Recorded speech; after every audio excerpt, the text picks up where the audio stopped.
YSR Congress party అధ్యక్షుడు మాజీ CM Jaganmohan Reddy ప్రతిపక్ష హోదా కోసం స్పీకర్కు లెటర్ రాయడం సిగ్గుచేటని కడప ఎమ్మెల్యే ఆర్ మాధవిరెడ్డి ఎద్దేవా చేశారు.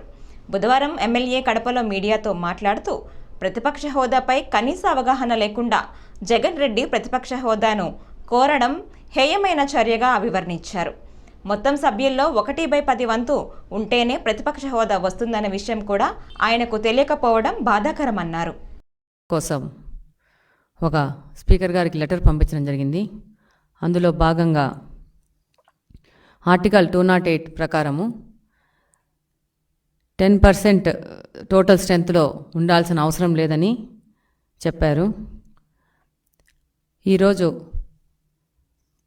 ఒకసారి పార్లమెంట్ మెంబర్గా, 3 సార్లు ఎమ్మెల్యేగా, ఒకసారి ఆంధ్రప్రదేశ్ సీఎంగా పనిచేసిన జగన్మోహన్ రెడ్డి గారు అసెంబ్లీ రూల్స్లో ఈ విషయం స్పష్టంగా ఉన్నది అన్న విషయం కూడా మర్చిపోయి ఒక శాసనసభ స్పీకర్కి లెటర్ రాసినప్పుడు ఏ విధమైన అవగాహన లేకుండా రాశారు.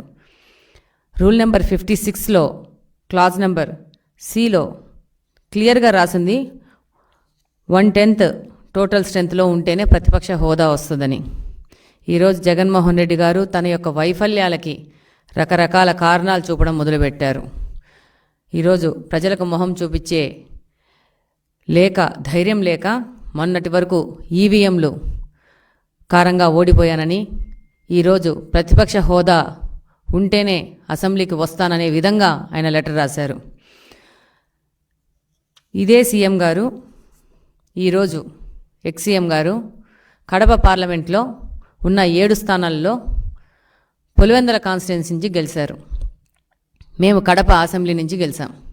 మన ఇద్దరి పని ఏంటంటే ప్రజా సమస్యల కోసము పోరాడము, ప్రజా సమస్యలు తీర్చే విధంగా మనం పని చేయాలి.